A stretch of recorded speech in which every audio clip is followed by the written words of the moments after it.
Hey guys, I'm Jakey, and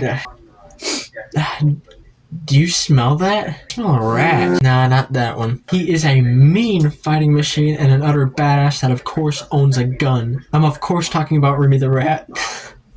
Alright, damn, I'll get on with it. Oh shit! A rat! If you haven't figured it out even after the title card, we're looking at Kingdom Core Class Rattrap. This figure was given to me by a friend last year for my birthday, so thank you so much for that. And for the size, he's actually able to pull off a lot, which is something I really like about this figure. He's pretty much what you see in the Netflix show, though I don't really remember much about it. But I do enjoy the way this guy looks. And speaking of which, while War for Cybertron Kingdom and Rattrap's character in that show are kind of forgettable, the details are not. He obviously has a lot of the 90s robot detail and designs on him because he originates from the cartoon Transformers Beast Wars in the 90s. I don't know much about Rattrap as a character, but fun fact, he is a descendant of RC, and in the Beast Wars show, he refers to her as his aunt.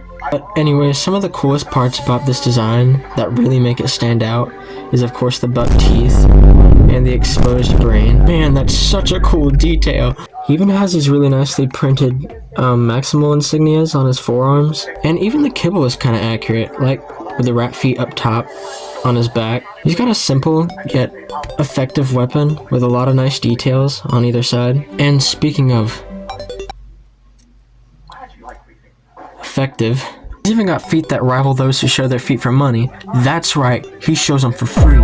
Take that, OnlyFans, bitches. Aside from syrup foot jobs at Denny's, he's got a really nice orange to contrast with the dull gray. And, of course, as you saw, fleshy pink for each of his feet, and even small bits of red and silver on the head and the forearms. Some of the colors really evoke that techno-organic trait that Maximals and Predacons have. His gun can also be stored on his back, which is also his, yeah.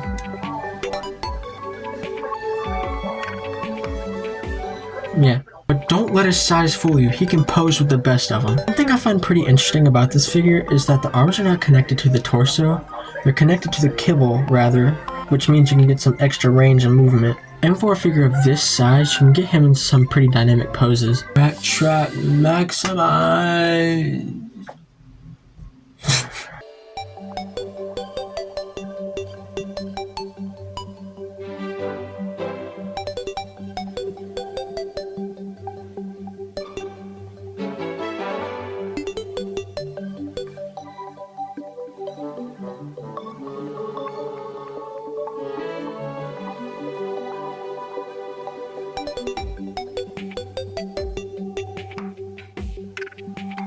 Oh look, a furry.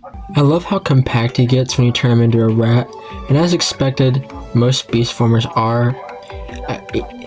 He is a brick, but I don't know, maybe this counts? No.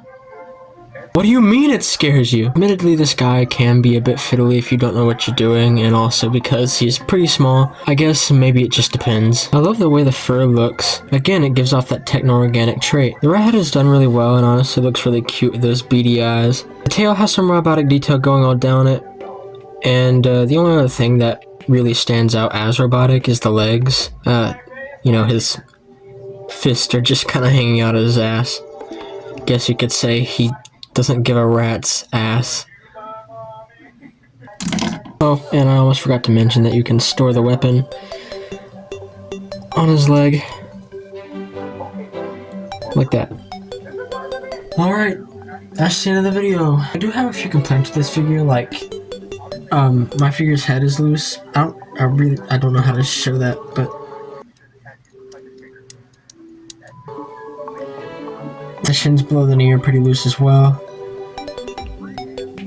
But overall, the fun isn't ruined. These are just some things I can think of that are slightly annoying. But anyways, let me know your opinions on the figure. Like and subscribe if you share the same interest, or if you want to. And yeah, goodbye, cheese eaters. What do you think, Pumpkin?